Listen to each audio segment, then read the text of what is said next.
Hello friends, you can achieve more book में आज हम बात करेंगे क्रेडिबिलिटी की और बैलेंस की। क्रेडिबिलिटी क्यों इम्पॉर्टेंट है और बैलेंस बनाना क्यों इम्पॉर्टेंट है। Credibility determines profitability. राइटर कहते हैं कि सिंगापुर में वो लोगों को एड्रेस कर रहे थे, तो स्पीच के बाद लोगों ने उनसे पूछा कि क्या मैराडोना चीट था या चैंपियन थे, क्या टाइगर वुड्स चीट था या चैंपियन था। तो राइटर कहते हैं कि वो जवाब देने ही वाले थे कि एक ऑडियंस में से एक वॉलंटियर ने आंसर किया कि वो चैंपियन थे जब तक उन्होंने चीट नहीं किया था या वो चीट करते हुए पकड़े नहीं गए थे। सो क्वेश्चन ये है कि वो चैंप थे but they ceased to be champs after they cheated. Getting caught was only incidental. और सेकंड है कि they were cheats but this was the first time they ever got caught, so they weren't champs to begin with. पर ये बात अभी तक mystery है। इस बात की सच्चाई का कुछ नहीं पता कि क्या उन्होंने पहली बार चीट किया था या वो पहली बार चीट करते हुए पकड़े गए थे। इसमें कोई डाउट ही नहीं है कि क्रेडिबिलिटी डिटरमाइन करती है हमारी प्रॉफिटेबिलिटी, लेकिन प्रॉफिटेबिलिटी की वजह से वैल्यूज को प्रैक्टिस नहीं करना है। हमको वैल्यूज को मानना चाहिए। जब हम उनमें बिलीव करते हों तो हमें वो माननी चाहिए, हमें उनमें बिलीव रखना चाहिए।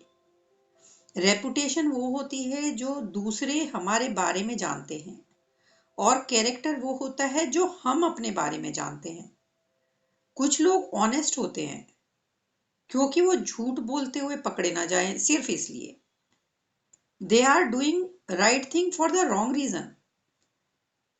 गलत रीजन की वजह से वो चीजें ठीक कर रहे हैं, जबकि जो लोग एक्चुअल में ऑनेस्ट होते हैं क्योंकि उन्हें पता होता है कि सही होना चाहिए और ये उन्हें करना ही है, तो they are doing right things for the right reason.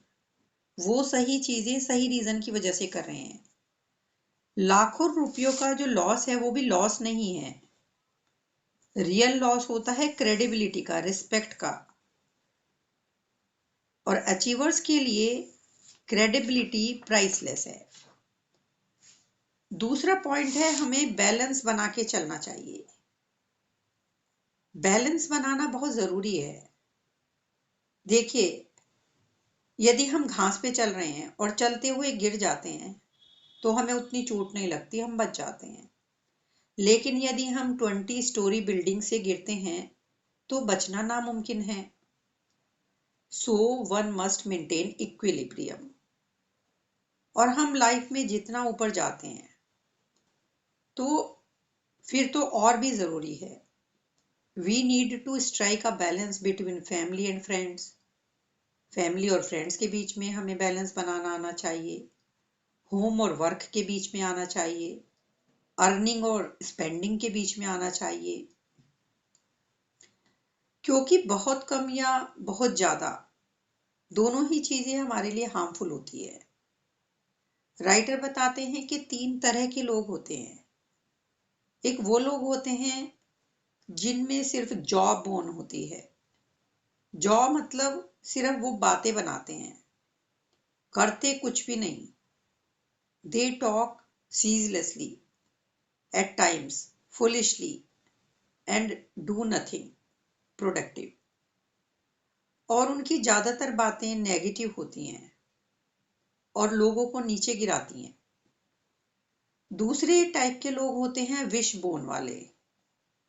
ये लोग सपने तो देखते हैं लेकिन करते कुछ नहीं। ये लोग चाहते हैं दूसरे इनका काम करें। They keep passing the buck. चीजों के होने का इंतजार करते रहते हैं पर खुद चीजों को करने में ध्यान नहीं करते। और थर्ड और इम्पॉर्टेंट पर्सन होते हैं द वन विद बैकबोन्स। ये डूअर्स होते हैं, करने वाले होते हैं, एक्शन ओरिएंटेड होते हैं, रिस्क लेने वाले होते हैं। ये लोग चीजों को करते हैं और बैलेंस भी बनाते हैं, लेकिन इमोशंस में और लॉजिक में, रिलेशंस में और कमिटमेंट में, जेंटिलनेस में और स्ट्रेंथ में बैलेंस बनाना बहुत ही ट्रिकी और डेलिकेट होता है। ये चीजें हम स्कूल में नहीं सीख सकते। Laws of emotions are not like the laws of gravity. Balance जो होता है लाइफ का वो बहुत इंपॉर्टेंट होता है। हमारी हेल्थ हमारी बॉडी के बैलेंस पर ही डिपेंड करती है। हमको एस्पिरेशन और इंस्पिरेशन में बैलेंस बनाना आना चाहिए। कभी कभी लोग ओवर एम्बिशियस हो जाते हैं और खुद को खत्म कर देते हैं अपनी एम्बिशंस की वजह से। हमारी नेचर भी हमको यही सिखाती है, प्रकृति। जैसे कि अर्थ के मूवमेंट से डेज और नाइट होते हैं, लेकिन अर्थ के मूवमेंट में थोड़ा सा भी डिसबैलेंस यदि हो जाए तो वो एक बहुत ही बड़े विनाश का कारण बन सकता है। इसी तरह डिसऑर्डर्ड माइंड से भी बहुत बड़ी कैटास्ट्रॉफी हो सकती है। मेंटल और इमोशनल बैलेंस बहुत जरूरी होता है लाइफ में सक्सेस पाने के लिए। Insight is more important than eyesight. जैसे हम ट्रैफिक में फंस जाते हैं और अपना हमारा कूल खत्म हो जाता है माइंड का, यानी हम अपना मेंटल जो बैलेंस है वो हमारा हिल जाता है। हमको अपने माइंड का रिमोट कंट्रोल दूसरों के हाथ में नहीं देना है। हमें अपनी आर्मी का जनरल खुद बनना है। हम खुद ड्रिंक एंड ड्राइव नहीं करते, लेकिन हमको ड्रिंक और ड्राइवर से, जो ड्रिंक करके चलाते हैं, उनसे खुद को बचाना भी है। That's how we save our self from emotional pulls. क्योंकि कुछ ऐसे भी लोग होते हैं जो हमें इमोशनली नीचे ले जाते हैं। कभी कभी हमारे सारे इम्बैलेंस हमारी वजह से ही पैदा नहीं होते। जैसे बहुत बार बच्चे कंप्लेन करते हैं ना कि आउट ऑफ सिलेबस क्वेश्चन आ गया था एग्जाम में। सेम ऐसा लाइफ में भी होता है। एक्चुअल में लाइफ में ज्यादातर चीजें हम out of syllabus he face करते हैं। उनको यदि हम कूल तरीके से हैंडल कर लें तो हम सॉल्यूशंस ढूंढ सकते हैं। हमारा जो इंटरनल बैलेंस है उससे हम उनके सॉल्यूशंस ढूंढें। एंगर में जो चीजें हम करते हैं वो हमें सिर्फ प्रॉब्लम ही देती हैं। Stability of mind is more important than education, wealth और इवन स्टेटस।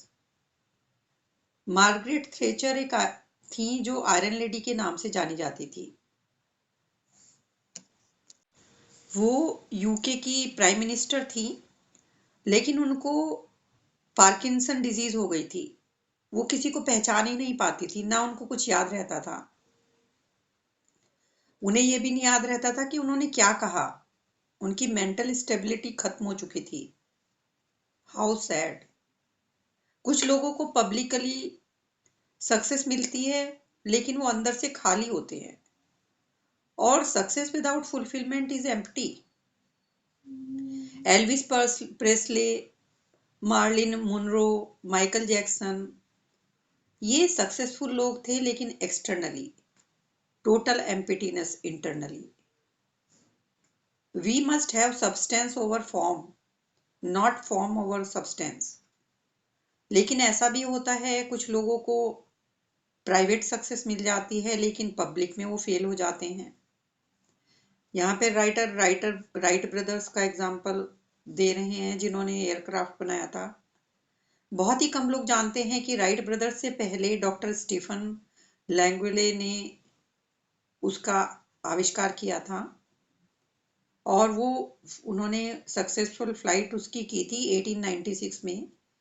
लेकिन उनको meeting with an accident on 8 December 1903, Stephens ने अपनी मशीन को निराश होके वेयर हाउस में डंप कर दिया और वो निराश होके ही डाइड हार्ट ब्रोकन। और उसके कुछ दिनों के बाद ही राइट ब्रदर्स ने अपना सक्सेसफुल फ्लाइट किया 17 दिसंबर को 1903 को। सो ट्रेजिक पार्ट ये है कि जो मशीन डॉक्टर लैंगले ने बनाई थी वो मिस्टर कर्टिस ने 1914 में सक्सेसफुली उड़ाई। अनफॉर्चुनेटली लैंगले को पब्लिक सक्सेस नहीं मिल पाई। सो बैलेंस जरूरी होता है to enjoy both public and private success. बाहरी दुनिया में बदलाव को देखते रहते हैं और हम अपने जो अंदर की दुनिया है, इनर वर्ल्ड है, उसको कंट्रोल करना भूल जाते हैं। The inner world is more important than the outer world. हम चीजों को वैसे नहीं देखते जैसी वो है, वैसे देखते हैं जैसे हम खुद हैं। बुद्धा एक प्रिंस थे, उनके पास सब कुछ था, लेकिन उन्होंने सब छोड़ दिया और दुनिया में सबका दिल उन्होंने जीत लिया।